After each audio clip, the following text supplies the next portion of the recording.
Hello and welcome to the excellence classes. मैं हिमांशु मिश्रा आप लोगों के सामने फिर से दोबारा हाजिर हूँ पीडी के इकोनॉमिक्स को लेकर। जैसा कि हम पिछले दिन बात कर रहे थे, प्रतियोगिता दर्पण की जो मासिक पत्रिका आती है उसके अर्थशास्त्र से रिलेटेड जो भी चीज़ें होगी उसका मैं आप लोगों के साथ चर्चा करूँगा। पिछली वीडियो में मैंने बैंकिंग के कुछ टर्म बताए थे और बैंकिंग की दरें बताई थी, जो कि वर्तमान में अभी आरबीआई द्वारा तय किया गया है।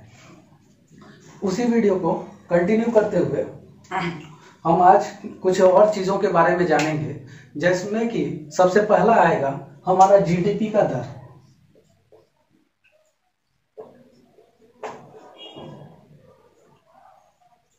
तो सबसे पहले जानते हैं कि आखिर में ये जीडीपी होता क्या है। तो जीडीपी जिसका फुल फॉर्म होता है ग्रॉस डोमेस्टिक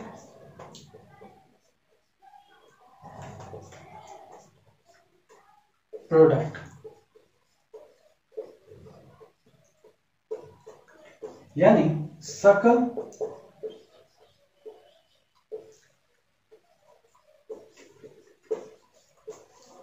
घरेलू उत्पाद। अब देखिए ये जीडीपी होता क्या है। तो कहा जाता है किसी भी अर्थव्यवस्था के क्षेत्र के अंदर, यानी या फिर किसी देश की एक बाउंड्री सीमा के अंदर जब कोई भी पूरे साल भर में जो उत्पादन होता है उसे ही हम लोग क्या करते हैं, सकल घरेलू उत्पाद करते हैं। यानी किसी देश की सीमा के अंदर बात कर ले अगर भारत की, तो भारत का सीमा उत्तर में जम्मू कश्मीर से लेके दक्षिण में कन्याकुमारी तक है और पूर्व में अरुणाचल प्रदेश से लेके पश्चिम में गुजरात तक है। तो इस पूरे भारत देश की जो सीमा है, इस सीमा के अंतर्गत जितने भी वस्तुओं या सेवाओं का उत्पादन करता है उसी वस्तु या सेवा के कुल उत्पादन को क्या कहा जाता है, सकल घरेलू उत्पाद कहा जाता है। तो अभी कोरोना महामारी के कारण क्या हुआ है, जीडीपी में सिकुड़न आई है।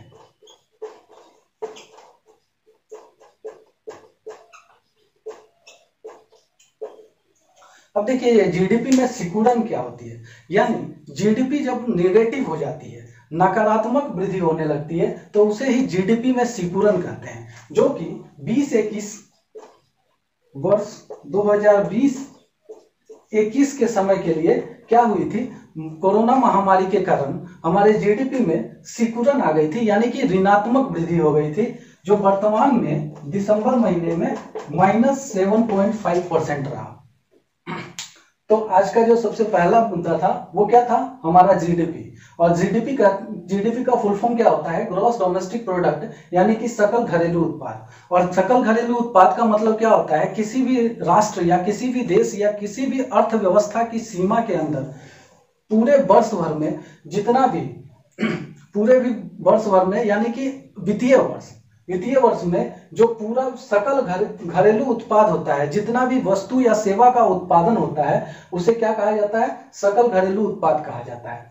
और जीडीपी में सिकुड़न का मतलब क्या होता है, जब जीडीपी ऋणात्मक दर से वृद्धि होती है, ऋणात्मक दर में आ जाती है, तो उसे ही जीडीपी का सिकुड़न कहा जाता है। जो कि 2021 के लिए कितना फिक्स किया हुआ है, -7.5%। इसके बाद जो नया टॉपिक आता है वो आता है हमारा इन्फ्लेशन का।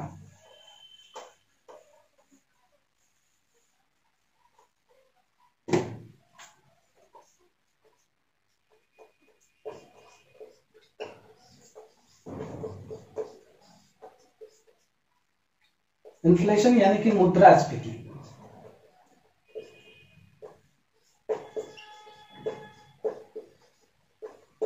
अब देखिए मैंने अपने भी इकोनॉमी वाले वीडियो में बताया था कि मुद्रास्फीति क्या होती है।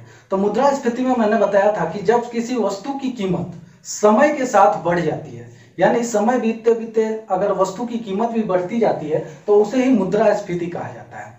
तो हुआ क्या है कि हम लोगों का मुद्रास्फीति का दर ना पूरे 2021 के लिए 4% रखा गया था। यह एक लक्ष्य रखा गया था कि इसे 4% से ज्यादा नहीं जाने देना है। यानी जो बेस ईयर होगा 2011-12 हम लोगों का बेस ईयर है, और इस बेस ईयर में अगर किसी वस्तु की कीमत 100 रुपए थी, तो वो 4% वृद्धि के साथ मात्र 104 रुपए तक जानी चाहिए थी। ठीक है। और ये इन्फ्लेशन रेट कितना बढ़ने का सोचा गया था, 4% का लक्ष्य रखा गया था, लेकिन यह कितनी रह गई, तो 6 से लेके 7% के बीच में रही। क्या बताया मैंने, इन्फ्लेशन। इन्फ्लेशन यानी कि मुद्रास्फीति क्या होती है, तो जब वस्तु का समय के साथ साथ मूल्य में वृद्धि हो जाती है तो उसे ही इन्फ्लेशन कहा जाता है। और ये इन्फ्लेशन का लक्ष्य 2020-21 के लिए 2020-21 के लिए कितना रखा गया था, ये 4% रखा गया था। यानी 4% लक्ष्य रखने का मतलब क्या है, 4% इन्फ्लेशन का मतलब क्या है, तो ये जो हमारा बेस ईयर है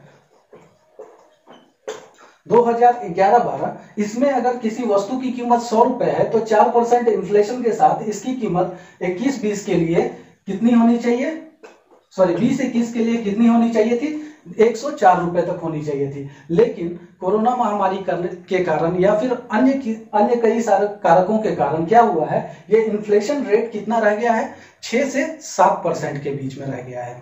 इसके साथ ही साथ एक नया टॉपिक आता है जो कि कराड़ जनता सहकारी बैंक के बारे में दिया गया है। तो देखिए सहकारी बैंक होता क्या है, सबसे पहले बात आती है कि सहकारी बैंक होती क्या है।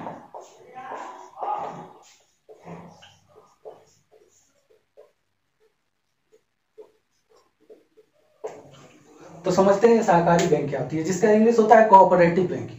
कोऑपरेटिव बैंकिंग यानी कि कुछ लोगों के कोऑपरेशन से, इसके नाम में भी कोऑपरेटिव लगा हुआ है, यानी सहयोग से, कुछ लोगों के सहयोग से क्या करते हैं, कोई आर्थिक क्षेत्र बनाते हैं, एक बैंकिंग सेक्टर बनाते हैं और उसे ही कहा जाता है सहकारिता बैंक।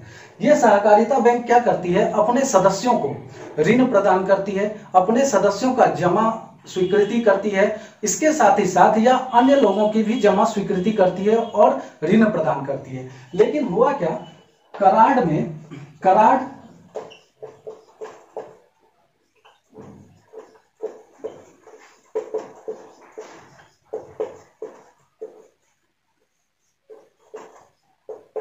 अब देखिए ये कराड़ जनता सहकारी बैंक जो थी ये महाराष्ट्र की है।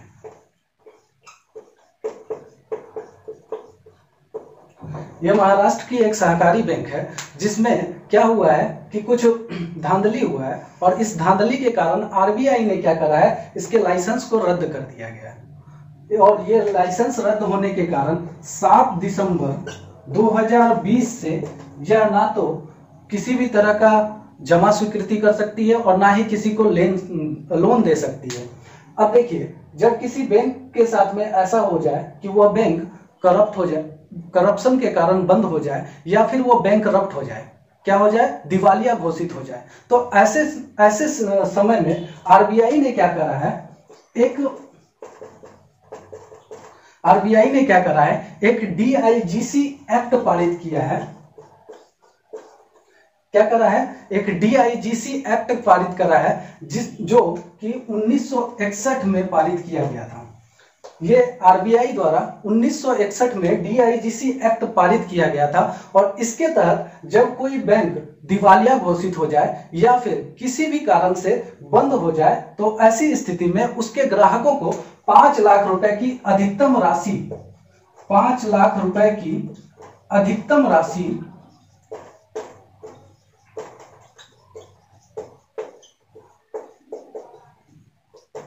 वापस मिल जाती है।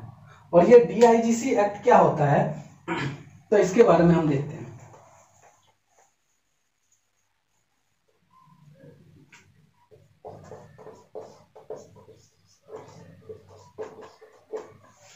देखिए ये डीआईजीसी एक्ट का फुल फॉर्म होता है deposit insurance credit guarantee cooperation act. क्या बोला मैंने, डिपॉजिट इंश्योरेंस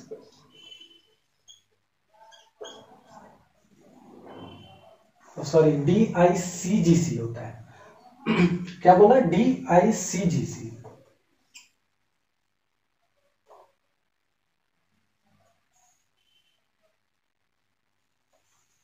क्या बताया मैंने, डीआईसीजीसी, जिसका फुल फॉर्म होता है डिपॉजिट इंश्योरेंस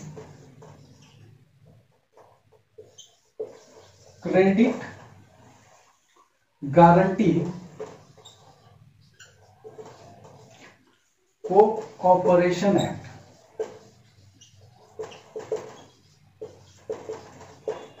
यह कब पारित किया गया था? तो ये 1961 में आरबीआई द्वारा लाया गया था। ठीक है। और क्या बताया मैंने, जब कोई बैंक किसी भी तरह से दिवालिया घोषित हो जाती है या फिर किसी धांधली के कारण या फिर किसी गलती के कारण क्या होता है, वो बैंक बंद कर दिया जाता है आरबीआई द्वारा, तो वहां के जो ग्राहक होते हैं, वहां के जो कस्टमर होते हैं, उनको मैक्सिमम 5 लाख रुपए की वापसी की जाती है। वहां यह नहीं देखा जाता है कि आपके बैंक के अकाउंट में 1 करोड़ रुपए थी, उससे कोई मतलब नहीं है। मैक्सिमम आपको 5 लाख रुपए मिलेगी और मिनिमम कुछ भी मिल सकता है। ठीक है। और ये जो deposit insurance credit guarantee corporation act है, इसी के तहत ये कराड़ जनता सहकारी बैंक के जितने भी ग्राहक होंगे, उनको कुछ ना कुछ रुपयों की वापसी हुई होगी। हाँ तो दोस्तों, अभी हम लोगों ने पढ़ा है क्या, तो कराड़ जनता सहकारी बैंक के बारे में। अब इसके बाद जो नया टॉपिक आया था, वो आया था एडीबी के अनुसार भारत की जीडीपी कितनी होने वाली है। तो सबसे पहले ये जानते हैं कि ये एडीबी क्या है।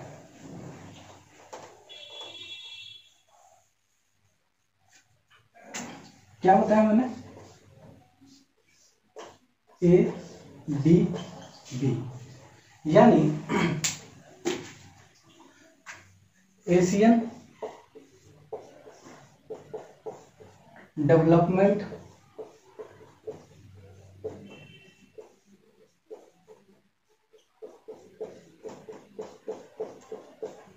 बैंक।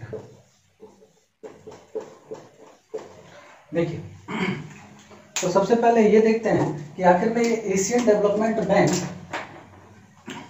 क्या है।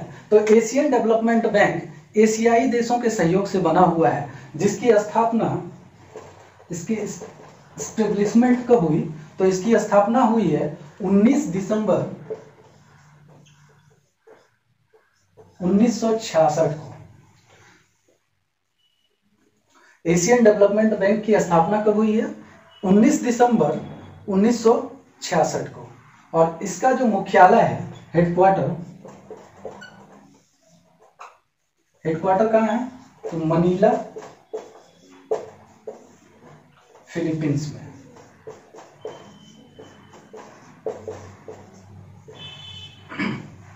मनीला, फिलीपींस में।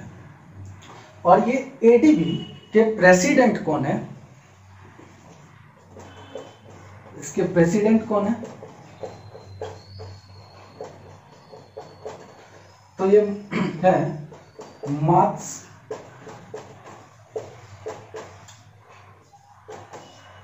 आसाकावा, सुगु आसाकावा।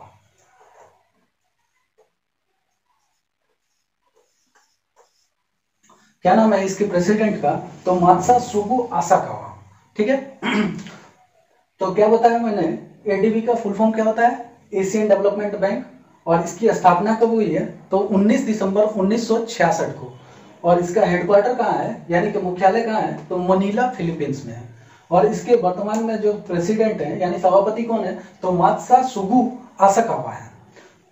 और ये एडीबी ने क्या प्रेडिक्शन करा है? तो एडीबी ने प्रेडिक्शन करा है कि जो भारत की, इंडिया की जीडीपी क्या होगी? तो -8% रहने वाली है। क्या कहा है इसने कि जो इंडिया की जीडीपी सिकुड़न है, सिकुड़न के बारे में मैंने क्या बताया कि जब जीडीपी की दरें, यानी सकल घरेलू उत्पाद की दर जो हो वो ऋणात्मक हो जाती है, तो उसे ही जीडीपी सिकुड़न कहा जाता है। और ये जीडीपी सिकुड़न एडीबी के अनुसार कितना बताया गया है? तो -8% बताया गया है। ठीक है। इसके बाद एक नया टॉपिक आता है, वो क्या था? तो ब्रेक्जिट के बारे में। सबसे पहले ये बताइए कि ब्रेक्जिट होता क्या है?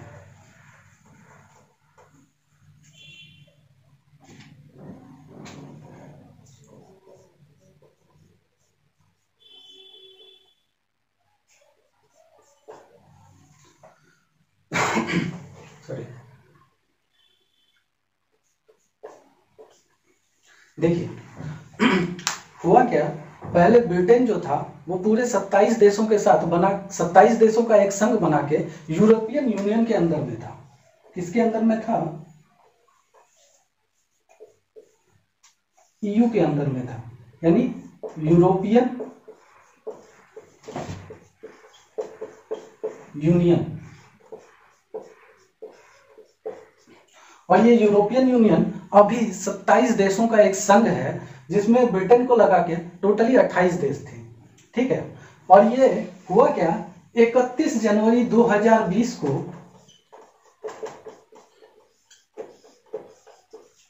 ब्रिटेन इससे अलग हो गया है। तो इसके साथ ही साथ जब ब्रिटेन ईयू से अलग हुआ है तो उसके साथ ही साथ उसने एक और एक संगठन से अपने आप को अलग किया है, वो है EAEC, जिसका फुल फॉर्म होता है यूरोपियन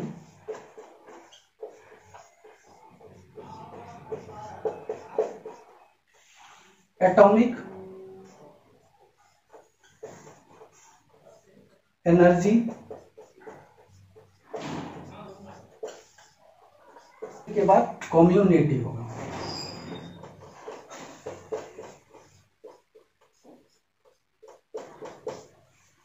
ठीक है, तो ब्रेक्जिट में क्या हुआ, ब्रेक्जिट कुछ यूरोपियन यूनियन से जब ब्रिटेन अलग हुआ तो वो घटना क्या कहलाता है, ब्रेक्जिट कहलाता है। और यूरोपियन यूनियन ब्रिटेन को यानी कि इंग्लैंड को इंक्लूड करके क्या हुआ है, 28 देशों का एक संघ था, जो कि अभी वर्तमान में 27 देशों का संघ है। और यह घटना कब हुआ था, तो 31 जनवरी 2020 को ब्रिटेन ईयू से अलग हो गया था। और इसके साथ ही साथ वह एक और संगठन से अलग हुआ था, जिसका नाम था EAEC, यानी कि यूरोपियन एटॉमिक एनर्जी कम्युनिटी।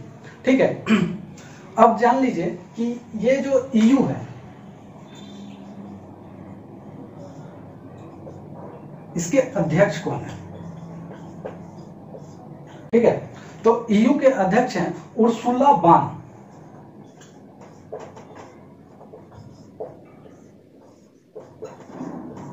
कौन है, उर्सुला वान है।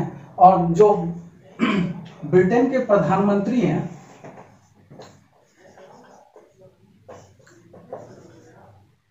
Boris Johnson.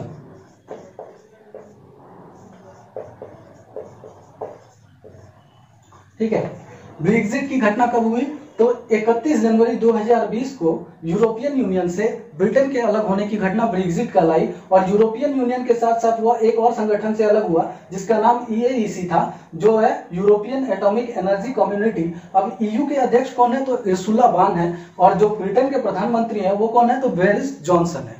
अभी ब्रेक्जिट होने के बाद इंग्लैंड या ब्रिटेन और यूरोपियन यूनियन के बीच एक बहुत ही बड़ा सा करारनामा हुआ है, जो कि विश्व की सबसे बड़ी करारनामा या फिर संधि पत्र कहा जा सकता है, जो लगभग 4800 पन्नों की है। 4800 पन्नों की एक करारनामा है, 4800 पेजेस की। और इतनी बड़ी करारनामा होने के बाद क्या हुआ है कि ब्रिटेन और ईयू दोनों एक दूसरे के साथ फ्री ऑफ टैक्स यानी टैक्स फ्री ट्रेडिंग कर सकते हैं। क्या फायदा उन्हें हुआ है इस एग्रीमेंट के बाद? इस एग्रीमेंट के बाद ब्रिटेन और ईयू जो है, ईयू के जो सदस्य देश हैं, उन दोनों के बीच में टैक्स फ्री ट्रेडिंग हो सकती है। ठीक है, तो दोस्तों आज की वीडियो में बस इतना ही। आज की वीडियो में जो भी चीज हम लोगों ने जाना है वो सारा प्रतियोगिता दर्पण से रिलेटेड था, और प्रतियोगिता दर्पण की फरवरी माह की जो मैगजीन है उसी से रिलेटेड ये सारे टॉपिक्स हैं। ठीक है दोस्तों, आज के लिए बस इतना ही। धन्यवाद। अगर ये अच्छा लगे तो इसे लाइक करें, कमेंट करें और हमारे चैनल को सब्सक्राइब जरूर करें।